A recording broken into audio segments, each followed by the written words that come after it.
Here's how we took a complicated trade deal that our customer wanted to do and simplified it in a way that got him the best deal possible. So a customer of mine wanted to finally make the step up to his first Richard Mille watch, but he wanted to trade in 3 watches that he was no longer wearing. But the problem with the trade deal that he presented to me was that the 3 watches he wanted to trade in are hard watches to sell, and the watch that he wanted me to find is also a hard watch to find. So to start off, the watch that he wants me to find is the RM016 Extra Flat in rose gold. And the watches that he wanted to trade in are a Patek Philippe 5035R annual calendar in rose gold, an AP 15400 OR rose gold Royal Oak, but the caveat of that watch is it has an aftermarket bracelet on it. And then lastly, a pretty easy watch to sell, which is the Rolex Submariner Date in 41mm, but it has a scratched bezel. The way that I told him we're gonna structure this deal is that he's gonna leave the 3 watches with me on consignment at an 8% rate.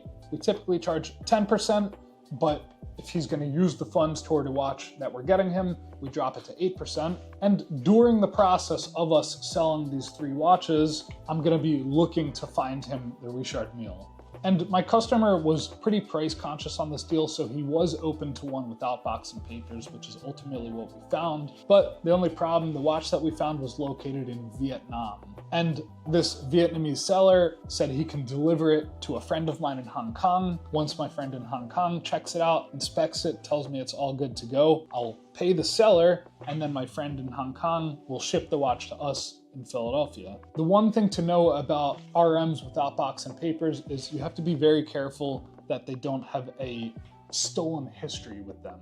So I have a contact in the industry who has ties directly with the manufacturers. I pay this person $1,000 and they check across every single database that exists online to see if the watch has ever been reported stolen. Because if I buy this watch, I sell it to my customer, and even 10 years from now, the watch comes back as stolen, I'm gonna be the one who has to refund my customer, and I'm basically gonna burn myself out of that money. For the $1,000 investment, I can make myself much more comfortable selling this watch to my customer with as least possibility of any issues arising in the future.